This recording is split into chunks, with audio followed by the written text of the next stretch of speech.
ഒരു പെൺകുട്ടിയുടെ കളിമോഹത്തിൻ്റെ കഥ വായിക്കാം. പന്തു കളിക്കാനൊരു പെൺകുട്ടി. ഒരു വൈകുന്നേരം വീടിനടുത്ത മൈതാനത്ത് ഫുട്ബോൾ കളിക്കാൻ പോയപ്പോൾ അവിടെ പ്രകാശനുണ്ടായിരുന്നു. സത്യത്തിൽ അവൻ്റെ നേതൃത്വത്തിലാ കളി. ഉള്ളത് പറയാമല്ലോ, നല്ല ഒന്നാന്തരം കളിക്കാരനാ അവൻ. ഓട്ടത്തിന് അസാധ്യ വേഗത, കണക്കുകൂട്ടാൻ പറ്റാത്ത മുന്നേറ്റ പാടവം. എന്നെ കണ്ടപാടെ അവൻ പറഞ്ഞു, "മഞ്ഞക്കിളി ഗോളി നിന്നോ?" എല്ലാവരും അത് കേട്ട് പൊട്ടിച്ചിരിച്ചു. എനിക്ക് ഗോളി നിൽക്കാനായിരുന്നില്ല ഇഷ്ടം, കയറിക്കളിക്കാനായിരുന്നു. ഞാനും ഒരു ആൺകുട്ടിയല്ലേ. പക്ഷേ മൈതാനത്ത് പ്രകാശൻ പറയുന്നതാണ് നിയമം. പിടിക്കാവുന്ന 1-2 പന്തുകൾ ഞാൻ മനഃപൂർവ്വം വിട്ടുകളഞ്ഞു. അതോടെ അവൻ എൻ്റെ നേർക്ക് തിരിഞ്ഞു. "മഞ്ഞേ, നിന്റെ കൈയെന്താ, ഓട്ടക്കൈയാണോ?" ഞാനത് കേട്ടതായി നടിച്ചില്ല. അടുത്ത പന്തും സ്വന്തം പോസ്റ്റിൽ കയറാൻ അനുവദിച്ചെന്നു മാത്രം. അങ്ങനെ ഒരു ലോകകപ്പിൽ ജർമ്മനി ബ്രസീലിനെ പൊട്ടിച്ചതുപോലെ എതിർ ടീം ഞങ്ങളുടെ ടീമിനെ കൊട്ടയിൽ വാരി. ഹഹ. പ്രകാശൻ കലിതുള്ളി. പിന്നെ ഒരിക്കലും പ്രകാശൻ എന്നെ അവൻ്റെ ടീമിലെടുത്തില്ല. എന്നെ കാണുമ്പോഴേ അവൻ അമറും, "മഞ്ഞക്കിളിയെ നിങ്ങളെടുത്തോ?" എന്നാൽ എതിർ ടീമിൽ കളിക്കുമ്പോൾ ഗോൾ വഴങ്ങാതിരിക്കാൻ ഞാൻ പരമാവധി ശ്രമിച്ചു. പ്രത്യേകിച്ചും പ്രകാശൻ്റെ ഷോട്ടുകൾ ഗോളാവാതിരിക്കാൻ ജാഗരൂകനായി. അത് കണ്ട് പ്രകാശൻ പിന്നെയും കലിതുള്ളി. "അപ്പോൾ നിനക്ക് പന്ത് പിടിക്കാൻ അറിയാം." ഞാൻ അവൻ്റെ രോഷം കണ്ട് ഉള്ളിൽ ചിരിച്ചു. അങ്ങനെയിരിക്കെയാണ് സുമംഗല ഞങ്ങളുടെ മൈതാനത്തെത്തുന്നത്. വന്ന പാടെ അവൾ ഒറ്റ ചോദ്യം, "എന്നെയും കൂടി കളിക്കാൻ കൂട്ടുവോ?" പ്രകാശൻ മാത്രമല്ല, ഞാനും പൊട്ടിച്ചിരിച്ചു. പെൺകുട്ടികളെ ഫുട്ബോൾ കളിക്കാൻ കൂട്ടാനോ? അവർക്ക് പറ്റിയ കളിയാണോ ഫുട്ബോൾ? നീ പോയി കഞ്ഞിയും കറിയും വെച്ച് കളിക്ക്. പ്രകാശൻ അത് പറഞ്ഞ് നിർത്താതെ ചിരിച്ചു. ഞാനും ഒത്ത ഒരു ആൺകുട്ടിയായി നിന്ന് സുമംഗലയെ കളിയാക്കി. സുമംഗലയുടെ അച്ഛൻ രത്നാകരൻ പഴയ ഫുട്ബോൾ താരമാണ്. കേരളത്തിനു വേണ്ടി കളിച്ചിട്ടുണ്ട്. പിന്നീട് പരിക്ക് പറ്റി കളം വിടേണ്ടി വന്നു. ഇപ്പോൾ പശുവിനെ പോറ്റിയും പാൽ വിറ്റുമാണ് ജീവിതം. ഒഴിവു സമയങ്ങളിൽ മുറ്റത്ത് അച്ഛനോടൊപ്പം സുമംഗല പന്ത് തട്ടാറുണ്ട്. ഇപ്പോൾ അവൾക്ക് മൈതാനത്ത് കളിക്കാൻ മോഹം. "അതിമോഹമാണ് മോളെ" എന്ന് ഞങ്ങൾ ആൺകുട്ടികൾ അവൾക്ക് മുന്നിൽ ആർത്തു. സങ്കടം തുളുമ്പിയ കണ്ണുകളോടെയാണ് സുമംഗല മൈതാനത്ത് നിന്ന് പോയത്. അന്ന് രാത്രി ഞാൻ അമ്മയോട് ഇക്കാര്യമെല്ലാം പറഞ്ഞു. അമ്മ അപ്പോൾ എന്നോട് ചോദിച്ചു, "പെൺകുട്ടികൾ ഫുട്ബോൾ കളിക്കാൻ പാടില്ലാന്ന് നിന്നോടാരാ പറഞ്ഞേ?" ശേഷം അമ്മ ലാപ്ടോപ്പിൽ പഴയ ലോകകപ്പ് വനിതാ ഫുട്ബോൾ മത്സരങ്ങൾ കാണിച്ചു തന്നു. ഞാൻ അവയെക്കുറിച്ച് വായിച്ചിട്ടുണ്ടെങ്കിലും വീഡിയോസ് കാണുന്നത് ആദ്യമായാണ്. സ്ത്രീകളാണ് കളിക്കുന്നത് എന്ന് പലപ്പോഴും തോന്നുകയേയില്ല. മൈതാനത്ത് പന്തും മത്സരവുമേ ഉള്ളൂ. എല്ലാം ഉശിരൻ കളികൾ. കൂട്ടത്തിൽ ബ്രസീലിൻ്റെ മാർത്ത എന്ന താരത്തിൻ്റെ പ്രകടനം കണ്ട് ഞാൻ അന്തം വിട്ടുപോയി. അസ്ത്രം പോലെയാണ് മാർത്ത പന്തുമായി കുതിക്കുന്നത്. ഇന്ത്യയിലും പെൺകുട്ടികൾക്ക് ടൂർണമെൻറ്റുകളുണ്ട്. കേരളം പലതവണ അതിൽ വിജയിച്ചിട്ടുമുണ്ട്. നിങ്ങളെപ്പോലുള്ള ആൺകുട്ടികളുണ്ടായാൽ ഭാവിയിൽ കേരളം ജയിക്കുമോ? എനിക്ക് സംശയമാ, അമ്മ പറഞ്ഞു. ഞാനൊന്നും മിണ്ടിയില്ല. ഒന്നും ആൺകുട്ടികളുടെ കുത്തകയല്ല. അങ്ങനെ ചിന്തിക്കുന്നത് നല്ല ആൺകുട്ടികളുടെ ലക്ഷണവുമല്ല, അമ്മ പിന്നെയും പറഞ്ഞുകൊണ്ടിരുന്നു. അമ്മ പത്രപ്രവർത്തകയാകാൻ തീരുമാനിച്ചപ്പോൾ പലരും ഇതുപോലുള്ള അഭിപ്രായങ്ങൾ പറഞ്ഞിരുന്നത്രേ. അമ്മ വകവെച്ചില്ല. പത്രപ്രവർത്തനം സ്ത്രീകൾക്കും വഴങ്ങുമെന്ന് അമ്മ ഉറച്ചു നിന്നു. വിവാഹിതയായപ്പോൾ അച്ഛനും അമ്മയെ പിന്തുണച്ചു. "അക്കാര്യത്തിൽ മാത്രം എനിക്ക് നിന്നേക്കാൾ ഇഷ്ടം നിന്റെ അച്ഛനോടാ." അമ്മ ഉച്ചത്തിൽ ചിരിച്ചു. പിന്നെ സുമംഗലയെ കാണുമ്പോഴെല്ലാം ഞാൻ വിചാരിക്കും, എൻ്റെ അമ്മ ആഗ്രഹിച്ചത് അമ്മ നേടിയെടുത്തു. സുമംഗലയ്ക്കും അതിനൊക്കെ കഴിയേണ്ടതാണ്. ചിലപ്പോൾ മാർത്തയെപ്പോലെ മിന്നൽ വേഗത്തിൽ എതിർ പോസ്റ്റിലേക്ക് കുതിക്കുന്ന വലിയ താരമായും സുമംഗല വളർന്നാലോ? അങ്ങനെയാണെങ്കിൽ അമ്മ പറയും പോലെ ഞങ്ങൾ അക്രമമാണ് കാട്ടിക്കൂട്ടുന്നത്. അതല്ല, സുമംഗല മാർത്തയെപ്പോലെ വളർന്നില്ലെങ്കിലും അവൾക്ക് ഇഷ്ടപ്പെട്ട കളിയിൽ ഏർപ്പെടാൻ അവകാശമുണ്ട്. അവളും ഞങ്ങളെപ്പോലെ ഒരു കുട്ടിയാണ്. അമ്മ പറഞ്ഞതിൻ്റെ ശരിയായ അർത്ഥം അതാണെന്ന് തോന്നുന്നു. എന്തോ ആർക്കറിയാം. എന്തായാലും സുമംഗല പെട്ടെന്ന് തോറ്റു പിന്മാറുന്ന ആളല്ല എന്ന് ഞങ്ങൾക്ക് ബോധ്യമായി. പിറ്റേന്നും അവൾ മൈതാനത്തെത്തി. പഴയ ചോദ്യം ആവർത്തിച്ചു. പ്രകാശൻ ഒരിക്കൽ കൂടി ക്ഷുഭിതനായി. സുമംഗലയും വിടുന്നില്ല. ഇവരുടെ വഴക്ക് കാണുമ്പോൾ ഞാൻ സന്തോഷിക്കേണ്ടതാണ്. പക്ഷേ എനിക്കന്ന് അത്ര സന്തോഷം വന്നില്ല. ഇതെഴുതിയിരിക്കുന്നത് കലവൂർ രവികുമാറാണ്. കഥ ഉറക്കെ വായിക്കാം. 4-5 ഗ്രൂപ്പായി തിരിഞ്ഞ് ഗ്രൂപ്പിൽ ഓരോരുത്തരായി മാറി മാറി കഥ വായിച്ചു പൂർത്തിയാക്കൂ. തുടർന്ന് ഒരു ഗ്രൂപ്പിൽ നിന്ന് ഒരു കുട്ടി, അടുത്ത ഗ്രൂപ്പിൽ നിന്ന് മറ്റൊരു കുട്ടി എന്ന ക്രമത്തിൽ എല്ലാ ഗ്രൂപ്പും ചേർന്ന് ക്ലാസ്സിൽ പൊതുവായി കഥ വായിക്കണം. വായന കൂടുതൽ നന്നാവാൻ ശ്രദ്ധിക്കേണ്ട കാര്യങ്ങൾ എന്തൊക്കെയാണെന്ന് പറയൂ. രസകരമായ പ്രയോഗങ്ങൾ. മഞ്ഞേ, നിന്റെ കൈയെന്താ ഓട്ടക്കൈയാണോ? ശരിക്കും മഞ്ഞയുടെ കയ്യിൽ ഓട്ടയുണ്ടോ? എന്നിട്ടും പ്രകാശൻ ഇങ്ങനെ പറഞ്ഞതിന് കാരണം എന്തായിരിക്കും? ചർച്ച ചെയ്യൂ. ഇത്തരം വാക്യങ്ങൾ കഥയിൽ ഇനിയും ഒളിച്ചിരിപ്പുണ്ടോ? കണ്ടെത്തുക. ശരിക്കും മഞ്ഞയുടെ കയ്യിൽ ഓട്ടയില്ല. ഫുട്ബോൾ കളിയിൽ ഗോൾ കീപ്പറായ മഞ്ഞ പല പന്തുകളും പിടിക്കാതെ വിട്ടുകളഞ്ഞു. വരുന്ന പന്തുകളൊന്നും കൃത്യമായി പിടിച്ചെടുക്കാൻ കഴിയാത്ത കൈകളെ സൂചിപ്പിക്കാനാണ് പ്രകാശൻ ഓട്ടക്കൈ എന്ന നാടൻ പ്രയോഗം നടത്തിയത്. മഞ്ഞയെ കളിയാക്കാനും ദേഷ്യം തീർക്കാനുമാണ് അവനിങ്ങനെ പറഞ്ഞത്. ഇനി ഇത്തരം വാക്യങ്ങൾ കഥയിലുള്ളത് നമുക്ക് നോക്കാം. എതിർ ടീം ഞങ്ങളുടെ ടീമിനെ കൊട്ടയിൽ വാരി. ഇതർത്ഥമാക്കുന്നത് എന്താണ്? വലിയ തോൽവി ഏറ്റുവാങ്ങി, ഒരുപാട് ഗോളുകൾ വഴങ്ങി തോറ്റു എന്നാണ് പറയുന്നത്. അടുത്തത് കഥയിലെ വാക്യം എന്ന് പറയുന്നത് നീ പോയി കഞ്ഞിയും കറിയും വെച്ച് കളിക്ക്.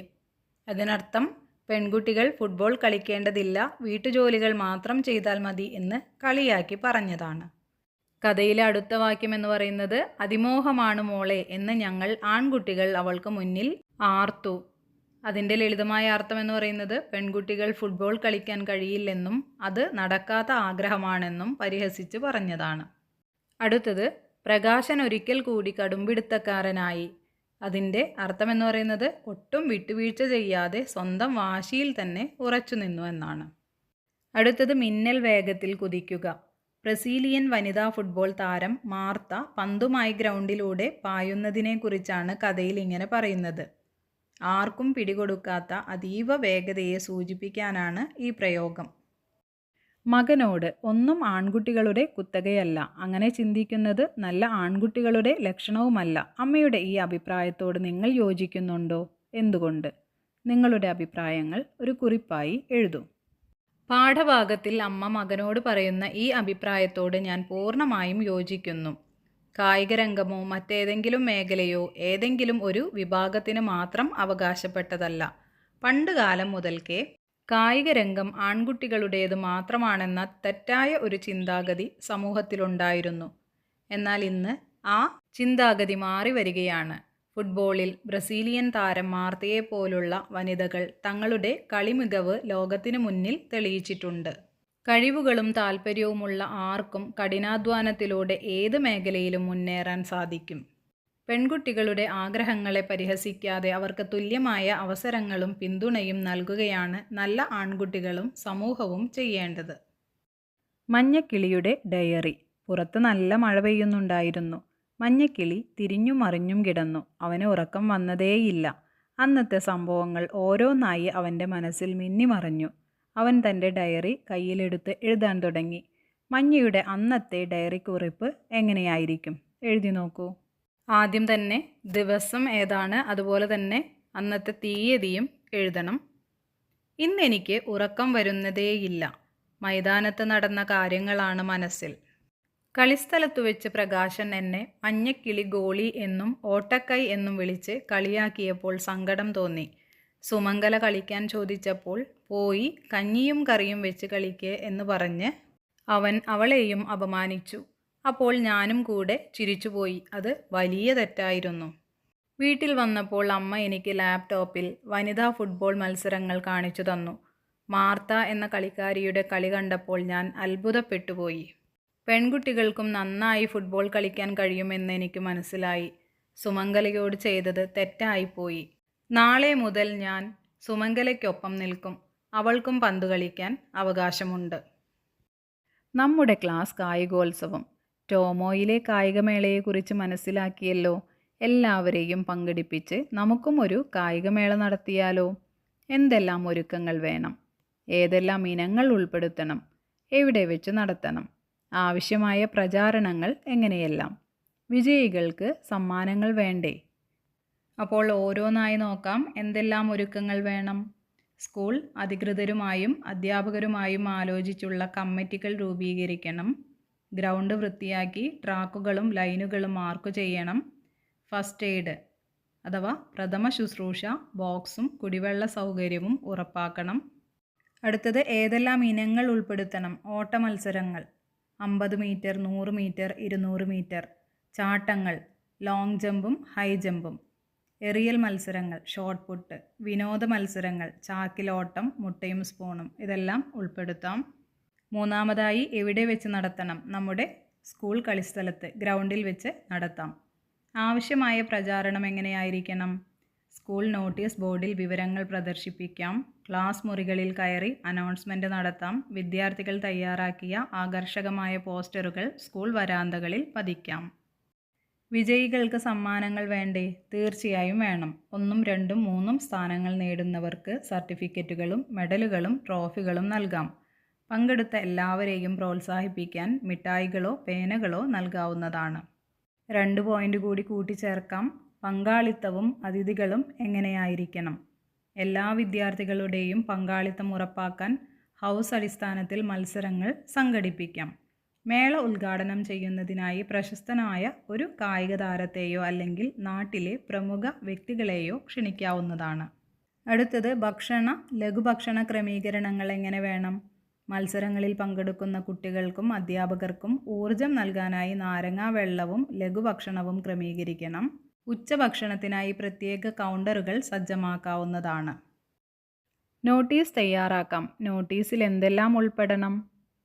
നോട്ടീസിൽ ഉൾപ്പെടുത്തേണ്ടവ: പേര്, കായികമേളയുടെ പേര് വേണം. അതുപോലെ തന്നെ സ്ഥലവും സമയവും, നടക്കുന്ന തീയതി, സമയം, വേദി അല്ലെങ്കിൽ ഗ്രൗണ്ട്, അതിഥികൾ, ഉദ്ഘാടനം ചെയ്യുന്ന ആളുടെ പേര്, അതുപോലെ തന്നെ വിവരങ്ങൾ, മത്സരങ്ങൾ എപ്പോഴൊക്കെയാണെന്ന വിവരം, ക്ഷണം, എല്ലാവരെയും സ്വാഗതം ചെയ്യുന്ന വാചകം. പോസ്റ്റർ നിർമ്മിക്കാം. പോസ്റ്ററിൽ എന്തെല്ലാം വേണം? പോസ്റ്ററിൽ ഉൾപ്പെടുത്തേണ്ടവ: വലിയ അക്ഷരങ്ങൾ, കായികമേളയുടെ പേര് വലുതായി എഴുതണം. ചിത്രങ്ങൾ, ഓടുന്നതോ ചാടുന്നതോ ആയ നല്ല ചിത്രങ്ങൾ വരയ്ക്കണം. അതുപോലെ തന്നെ മുദ്രാവാക്യം, ചെറിയ നല്ലൊരു വാചകം. ഉദാഹരണത്തിന്, കരുത്തോടെ കളിക്കളത്തിലേക്ക്. പ്രധാന വിവരങ്ങൾ, തീയതിയും സ്ഥലവും പെട്ടെന്ന് കാണുന്ന രീതിയിൽ എഴുതണം. ഡിജിറ്റൽ പോസ്റ്ററും നിർമ്മിക്കാമല്ലോ. ഗ്രൂപ്പുകളായി തിരിഞ്ഞ് നോട്ടീസും പോസ്റ്ററുകളും ഡിജിറ്റൽ പോസ്റ്ററുകളും തയ്യാറാക്കൂ. അവ സ്കൂളിലും പുറത്തും ഉചിതമായ സ്ഥാനത്ത് പ്രദർശിപ്പിക്കണേ. ക്ലാസിൻ്റെ വാട്സപ്പ് ഗ്രൂപ്പുകളിൽ ഡിജിറ്റൽ പോസ്റ്ററുകൾ പങ്കിടാം. ദൃക്സാക്ഷി വിവരണം: 2 3 കുട്ടികൾ ചേർന്ന് കായികമേളയുടെ തത്സമയ വിവരണം നടത്തൂ. ഇത് റെക്കോർഡ് ചെയ്ത് ക്ലാസ്സിലെ എല്ലാ കുട്ടികൾക്കും കേൾക്കാനുള്ള അവസരവും വേണം. ദൃക്സാക്ഷി വിവരണത്തിൻ്റെ ഒരു മാതൃകയാണ് 100 മീറ്റർ ഓട്ടത്തിൻ്റെ. ഇതാ കായികമേളയിൽ ഏറ്റവും ആവേശകരമായ 100 മീറ്റർ പുരുഷ വിഭാഗം ഫൈനൽ മത്സരം ആരംഭിക്കാൻ പോകുന്നു. ട്രാക്കിൻ്റെ തുടക്കത്തിൽ മത്സരാർത്ഥികൾ എല്ലാവരും അതീവ ശ്രദ്ധയോടെ നിലയുറപ്പിച്ചു കഴിഞ്ഞു.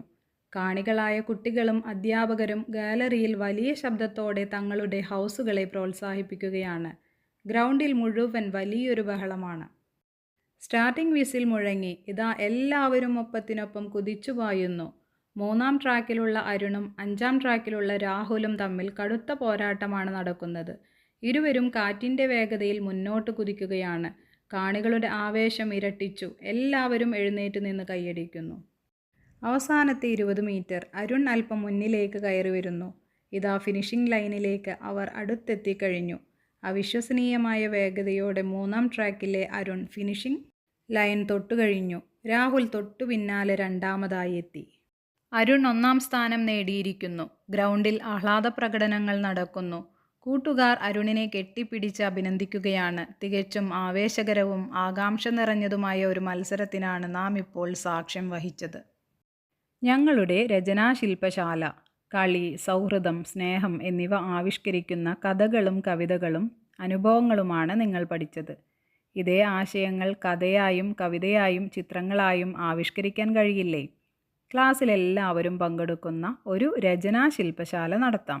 തയ്യാറാക്കിയ രചനകൾ മെച്ചപ്പെടുത്തി ക്ലാസ്സിൽ അവതരിപ്പിക്കണം. കളിപ്പതിപ്പ്. തുടക്കത്തിൽ നമ്മൾ പറഞ്ഞ കളി അനുഭവങ്ങൾ, വരച്ച ചിത്രങ്ങൾ, നിങ്ങളുടെ വിവിധ അവതരണങ്ങളുടെയും കായിക മേളയുടെയും ഫോട്ടോകൾ, നോട്ടീസ്, വിവിധ പഠന പ്രവർത്തനങ്ങളിലുണ്ടായ കുറിപ്പുകൾ, രചനകൾ എന്നിവയെല്ലാം ചേർത്ത് ഒരു കളിപ്പതിപ്പ് തയ്യാറാക്കി സ്കൂൾ അസംബ്ലിയിൽ പ്രകാശനം ചെയ്യുമല്ലോ. വായനശാല സന്ദർശിക്കാം. അടുത്തുള്ള വായനശാല സന്ദർശിച്ച് കുട്ടികളുമായി ബന്ധപ്പെട്ട മാസികകളും പുസ്തകങ്ങളും കണ്ടെത്തി വായിക്കൂ. കുട്ടികളുടെ മാസിക എന്ന് പറയുന്നത് ബാലരമ അല്ലെങ്കിൽ ബാലഭൂമി. കുട്ടികളെ വായനയിലേക്ക് ആകർഷിക്കുന്ന ചിത്രകഥകളും വിജ്ഞാനപ്രദമായ അറിവുകളും അടങ്ങിയവയാണ്. അതുപോലെ തന്നെ കളിക്കുടുക്ക, മിന്നാമിന്നി, ചെറിയ കുട്ടികൾക്കായുള്ള ലളിതമായ കഥകളും ചിത്രങ്ങളും നിറഞ്ഞവ. തളിര്, കേരള സംസ്ഥാന ബാലസാഹിത്യ ഇൻസ്റ്റിറ്റ്യൂട്ട് പ്രസിദ്ധീകരിക്കുന്ന മികച്ച വിജ്ഞാന സാഹിത്യ മാസിക. അതുപോലെ തന്നെ ഉറുമ്പ്, യുറീക്ക, കുട്ടികളിൽ ശാസ്ത്രാവബോധവും യുക്തിചിന്തയും വളർത്തുന്ന മാസികകൾ. ഇതൊക്കെയാണ് ബാലസാഹിത്യ വിഭാഗത്തിൽ വായനശാലകളിൽ നിന്ന് തിരഞ്ഞെടുത്ത് വായിക്കാവുന്ന മികച്ച പുസ്തകങ്ങൾ എന്ന് പറയുന്നത് കുഞ്ഞുണ്ണി മാഷിൻ്റെ കവിതകൾ. കുട്ടികൾക്ക് ഈരടികളിലൂടെ വായനയുടെ രസം പകർന്നു നൽകുന്ന ലളിതമായ വരികൾ. പഞ്ചതന്ത്രം കഥകൾ, ഈസോപ്പ് കഥകൾ, ധാർമ്മിക മൂല്യങ്ങളും ഗുണപാഠങ്ങളും നൽകുന്ന നാടോടി കഥകൾ. ടോട്ടോച്ചാൻ, കുട്ടികളുടെ സ്കൂൾ ജീവിതവും ചിന്തകളും പറയുന്ന ലോക പ്രശസ്തമായ വിവർത്തന പുസ്തകം. അടുത്തത് മാലി കഥകൾ, മാലി മാധവൻ നായർ. ഐതിഹ്യങ്ങളും പുരാണങ്ങളും കുട്ടികൾക്കായി ലളിതമായി പുനരാഖ്യാനം ചെയ്ത പുസ്തകങ്ങൾ. പദപരിചയമാണ് അടിയറവ് എന്നാൽ തോൽവിയാണ്. അന്നങ്ങൾ, അരയന്നങ്ങൾ. അന്നൽ, അരയന്നം. അപൂർവത, മുമ്പില്ലാത്ത ഒരു സ്ഥിതി അല്ലെങ്കിൽ അസാധാരണത്വം. അർദ്ധവൃത്താകാരം, പകുതി വൃത്തത്തിൻ്റെ ആകൃതി അല്ലെങ്കിൽ ഒരു വൃത്തത്തിൻ്റെ പകുതി. അല, ഓളം. അവിശ്വസനീയം, വിശ്വസിക്കാൻ കഴിയാത്തത്. ആക്കം, ശക്തി. ആർക്കുക, വിളിച്ചുകൂവുക. ആസ്വാദ്യകരം, ആസ്വദിക്കാവുന്നത്. ഇതരം, മറ്റുള്ള. ഉദരം, വയർ. ഉലാത്തുക, അങ്ങോട്ടും ഇങ്ങോട്ടും വെറുതെ നടക്കുക. ഊഴം, അവസരം. എടുപ്പ്, ഉയരമുള്ള കെട്ടിടം. Elementary, primary. കന്നുകൾ, കന്നുകാലികൾ. കാകൻ, കാക്ക. കാനനം, കാട്, വനം. കിളുന്ന്, ഇളയത്. കുത്തക, പൂർണ്ണാവകാശം. കുരുടിച്ച, കുറുകിയ അല്ലെങ്കിൽ വളർച്ചയില്ലാത്ത. കേകി, മയിൽ അല്ലെങ്കിൽ മയൂരം. കൈലേസ്, തൂവാല അല്ലെങ്കിൽ ടവൽ. കോകിലം, കുയിൽ. ക്ഷുഭിതൻ, കോപിച്ചവൻ. ചാലേ, നന്നായി. ചിറകൊളി, ചിറകിൻ്റെ ഭംഗി. ഛായ, നിഴൽ. ജാഗരൂകൻ, ഉണർന്നിരിക്കുന്നവൻ അല്ലെങ്കിൽ ജാഗ്രതയുള്ളവൻ. ടൂർണമെൻ്റ്, മത്സരക്കളി. ദാനവൻ, അസുരൻ. ദിഗ്ഭ്രമം, ദിക്കുകൾ തിരിച്ചറിയാത്ത അവസ്ഥ. ദൃശ്യം, കാഴ്ച. ദൈർഘ്യം, നീളം. ദ്രുതചലനം, വേഗത്തിലുള്ള ചലനം. നണ്ണി, കരുതി അല്ലെങ്കിൽ വിചാരിച്ചു. നന്ദതനൂജൻ, നന്ദൻ്റെ മകൻ, അതായത് ശ്രീകൃഷ്ണൻ. നിർണയിക്കുക, നിശ്ചയിക്കുക. നൂഴ്ന്നുകയറ്റം, കുനിഞ്ഞ് കയറൽ. നൊടിനേരം, അല്പസമയം. പരമാവധി, അങ്ങേയറ്റം. പാടവം, സാമർഥ്യം. പിണയുക, പറ്റുക അല്ലെങ്കിൽ വന്നുചേരുക. പേശുക, പറയുക. പൈതങ്ങൾ, കുട്ടികൾ. പ്രതിരൂപങ്ങൾ, പ്രതിബിംബങ്ങൾ. പ്രഥമം, ആദ്യത്തേത്. ഭാജനം, പാത്രം. ഭോജനം, ഭക്ഷണം. മാറ്റൊലി, പ്രതിധ്വനി അല്ലെങ്കിൽ മുഴക്കം. രോഷം, ദേഷ്യം അല്ലെങ്കിൽ കോപം. ലീല, കളി. വഴങ്ങുക, കീഴ്പ്പെടുക. വാനരം, കുരങ്ങൻ. വിപുലം, വിസ്താരമുള്ള. സാമഗ്രി, സാധനം അല്ലെങ്കിൽ ഉപകരണം. സുപരിചിതം, നന്നായി പരിചയമുള്ള. സുലഭം, ധാരാളമായി കിട്ടുന്നത്. സൂക്ഷ്മം, വളരെ ചെറുത്. ഹംസം, അരയന്നം. ഓക്കെ ഡിയേഴ്സ്, അപ്പോൾ പാഠഭാഗം എല്ലാവരും നന്നായി പഠിക്കണം. മറ്റൊരു ക്ലാസ്സിൽ വീണ്ടും കാണാം. താങ്ക്